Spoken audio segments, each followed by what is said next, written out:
मुस्लिम समाज की एक जामा मस्जिद मध्य प्रदेश के उदयनगर जिले की उदयपुरा गांव में जो तोड़फोड़ की है और अनशंट गंदे गंदे नारे लगाए हैं एक विशेष समुदाय मुस्लिम समाज के खिलाफ और काटे जाएंगे,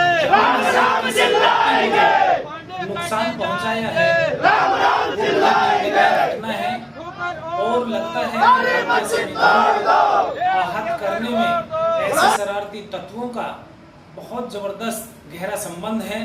आज देश की व्यवस्था को धूमिल करने के लिए भारतीय संविधान को ताक पर रख करके जो कार्य किए जा रहे हैं बड़े निंदनीय हैं और इसमें जो सरकार साथ और सहयोग दे रही है ऐसे लोगों का क्योंकि भारतीय संविधान जो देश को बचाने के लिए हम लोग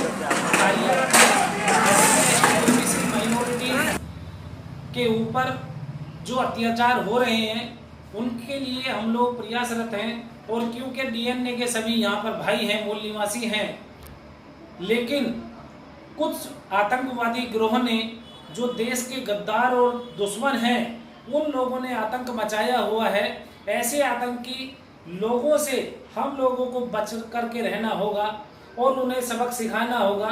मैं वहाँ की गवर्नमेंट और माननीय महोदया राष्ट्रपति साहिबान से गुजारिश करूंगा कि ऐसे शरारती तत्वों पर, ऐसे आतंकवादी लोगों पर बहुत जबरदस्त तरीके से कानूनी सख्त से सख्त कार्रवाई की जानी चाहिए और जिन लोगों ने मस्जिदों को तबाह किया है, तोड़फोड़ की है, उनके घरों पर बुलडोजर चलाना चाहिए।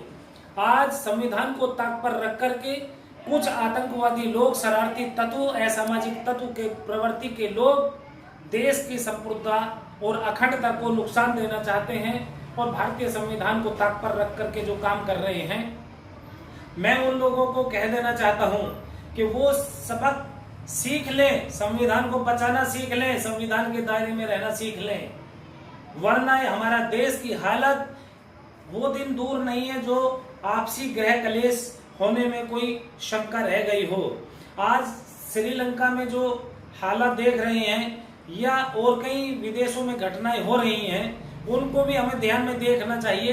अपने देश की अखंडता के लिए, संप्रभुता के लिए, सांप्रदायिक सौहार्द के लिए हम लोगों को मिलकर के रहना और काम करना चाहिए। यदि किसी लड़के ने, मुस्लिम लड़के ने किसी गैर मुस्लिम लड़की को लेकर के या उन लोगों के आपसी प्यार मोहब्बत में वो लोग चले जाते हैं तो मुस्लिम समाज पर आतंकी और हमले होते हैं। जबकि मुस्लिम समाज की मैं पूछना चाहता हूँ कितनी लड़कियां गैर मुस्लिमों में हैं? क्या मुस्लिम समाज पर इतने अत्याचार होते हैं? क्या मुस्लिमों ने ऐसे उत्पात मचाए? कभी नहीं। मुगलों का भी काल चला गया और अंग्रेजों का भी काल आ गया और अभी भी है, लेकिन मुस्लिम समाज जितना संविधान के दायरे में रह करके अपने देश को प्यार करता है, मैं समझता हूँ शायद ही मुश्किल कोई ऐसा करता होगा। यदि कोई करता है तो उसको हमारे साथ में आकर के अपने देश को बचाने में, अपने भारतीय संविधान को बचाने में कार्य करना होगा। अभी कुछ दिन की पहले नहीं और बराबर ये घटनाएं इतिहास में भी है और आज भी मौजूद है कि SC, ST, OBC माइनॉरिटीज पर लगातार हमले, अत्याचार बच्चों के साथ होते हैं।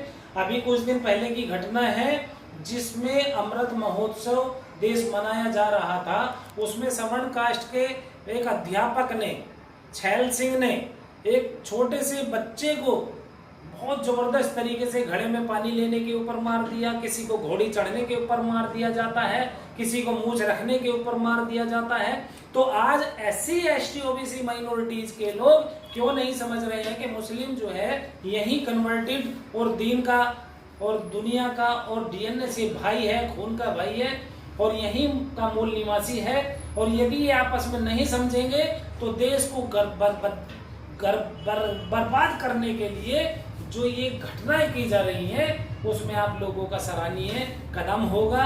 और जो दुश्मन हमारे देश पर आंख लगा करके, तकतकी लगा करके बैठा है, फूट डालो राजनीति करो की राजनीति कर रहा है, वो सफल हो जाएगा। आज भी वक्त है, हम लोगों को समझना होगा और सोचना होगा कि जो घर में हमारे आग लग रही है और लोग लगा रहे हैं उसको कैसे बचाया जा सके। आप सभी से गुजारिश है कि सौहार्द बना करके रखें आपसी, और देश की अखंडता के लिए काम करें, भारतीय संविधान को बचाने के लिए काम करें। जो भारतीय संविधान बदलने का काम कर रहे हैं आतंकवादी लोग, उनसे खबरदार हो जाएं, अपने देश को बचा लें, अपने संविधान को बचा ले। समता, समानता, न्याय, बंधुता और स्वतंत्रता पर आधारित हमारा संविधान, यही मुस्लिम इस्लाम मजहब है। और इस्लाम मजहब जो समानता पर आधारित है, तो कुछ गुंडा तत्व के लोग, आतंकवादी लोग, देशद्रोही लोग नहीं चाहते कि हम लोग मिलकर के रहें। उनको जवाब दे अपनी सौहार्द का, साथ और सहयोग का। Thank you. जय भारत, जय संविधान।